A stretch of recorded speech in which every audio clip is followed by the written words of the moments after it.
الرغيف الفينو ب2 جنيه وقد الفتفوتة. طب وعلى ايه؟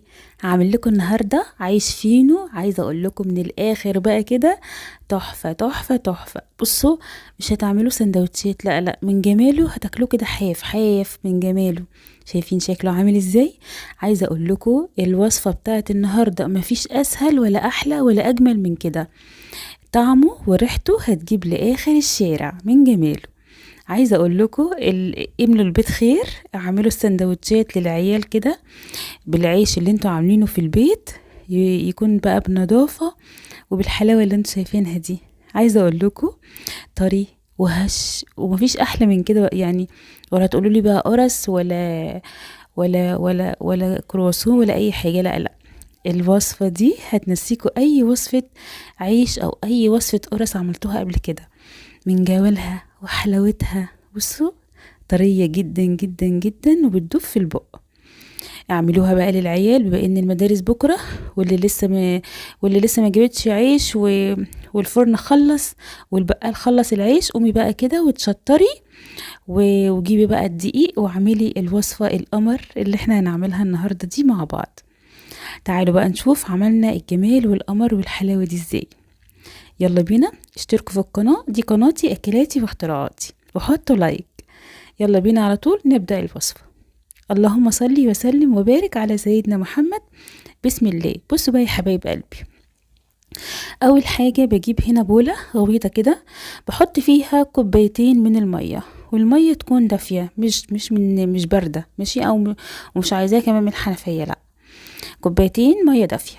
وعلى المية الدافية هنزل ربع كوباية من الزبدة. تمام، ربع كوباية من الزبدة السايحة. طبعا احنا في الشتاء سيحيها شوية على النار علشان انا مش عايزاها متجمدة، عايزاها سايحة. تمام، وهحط معلقتين كبار من السكر العادي بتاعنا اللي احنا بنستخدمه الحبيبات. تمام، وهنزل كمان معلقة كبيرة من الخميرة. ما عندكيش معلقة كبيرة من الخميرة، نزلي الباكو ده اللي انت بتجيبيه من الماركت العادي ده. تمام، بقلب بقى كل المكونات السائلة دي كويس جدا جدا مع بعض بالشكل اللي انتوا شايفينه ده.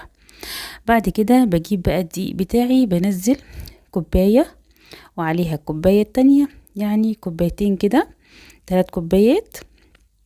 هحط في الوصفة بتاعتي دي 4 كوبايات من الدقيق، وهسيب لكم المقادير في صندوق الوصف عشان تقدروا تجيبوها بسهولة. تمام، بعد ما بنزل بقى 4 كوبايات من الدقيق، كوبايات كبار، وانا مستخدمة هنا الكوبايات المعيارية، بنزل على الدقيق رشة من الملح، يعني تقريبا كده ربع معلقة من الملح. تمام، بقلب بقى واعجني بقى، عايزاكي تعجني كده لمدة 3-4 دقايق فيها. اي حد انت متغاظة منه وعايزة تضربيه تخيليه هو العجينة دي، واقعدي بقى على لتي وعجيني كده. تمام، لتي وعجيني كده وتخيلي اللي انت بتضربيه بعد كده يا حبايبي، بعد ما بنعجنها وتبقى معايا طريه وجميله جدا زي ما انتم شايفين كده، بعوز ايدي بقى كده، او بحط على ايدي كده زيت بالشكل اللي انتم شايفينه ده، وببطن كده او بغلف العجينه بالزيت، وبسيبها بقى تخمر لمده نص ساعه. انا عايزاها تخمر ويتضاعف حجمها. تمام، بسيبها بقى واركنها كده في مكان دافي. دلوقتي خلاص العجينة خمرت معايا. تعالوا بقى نديها البوكس المتين، شايفين البوكس ده علشان يطلع الهواء من العجينة. تمام، انا عايزة الهواء يطلع من العجينة بالشكل ده، يعني لازم البوكس ده، اوعي تنسوا البوكس. تمام، انت الاول بتضربوها، دلوقتي بقى بتدوها بوكس هو عشان احنا نعمل العيش ده لازم يبقى فيه حرب كده بصوا بقى، بعد ما بنطلع منها الهواء بالشكل اللي انتوا شفتوه، برش كده شويه من الدقيق، وبنزل بقى العجينه بتاعتي دي، وهعمل بقى كور. انا عايزه اشكل كور على قد الرغيف اللي احنا هنعمله. بصي، دي بقى حاجه ترجع لك. عايزه تعملي حجم صغير، يعني عيش حجم صغير اعملي، عايزه تكبري الرغيف شويه كبريه براحتك خالص. تمام، دي حاجه ترجع لك انت، يعني حجم الرغيف ده زي ما انت عايزه، يعني الكوره حجم الكوره، عايزه كبير كبريه، عايزاه صغير صغريه براحتك خالص. تمام، انا عملت بقى الكور يعني انا ولا كبرتها قوي ولا صغيرتها قوي، يعني وسط، خير الامور الوسط. انا ماشيه بالمبدأ ده طول عمري، يعني خير الامور الوسط. تمام، بعد كده حبايب قلبي بجيب بقى النشابه بتاعتي، وبفرد بقى العجينة الكورة اللي احنا عملناها بالشكل ده، بفردها كده. انا مش عايزة اعملها على شكل دايرة، انا عايزة اعملها على شكل مستطيل كده، عشان احنا هنعمل النهاردة عيش فينو طويل. تمام. انا بحب ادهن كده العجينة من جوه دهنة من الزبدة.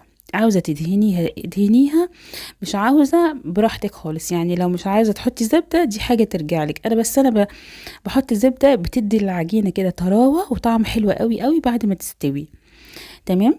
بعد كده حبايبي بلفها كده على شكل رول بالشكل اللي انتوا شايفينه ده، واقفلها من الطرف ده ومن الطرف ده كده بالشكل ده. يعني انا عايزة كده ابصوا كده على شكل رغيف الفينو. تمام.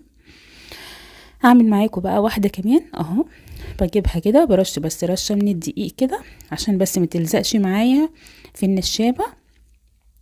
بعد كده حبايبي بقى اهو بفرد بالنشابة اهو، بدهنها دهنة من الزبدة من جوه، بقفلها على شكل رول، وبعدين بعملها كده واقفلها من ناحيتين كده زي العيش الفينو كده زي ما بتشوفوه. تمام. خلاص كده انا خلصت الكمية اللي معايا بالشكل اللي انتوا شايفينه ده اهو. عشان الصينية بس ما كفتش معايا، صغرت كده رغيفين زي اللي هما هنا، صغرتهم شوية. بعد كده يا حبيب قلبي بسيبها بقى كده لمدة 10 دقايق بس تخمر معايا شوية وتضاعف حجمها بس سنة. تمام.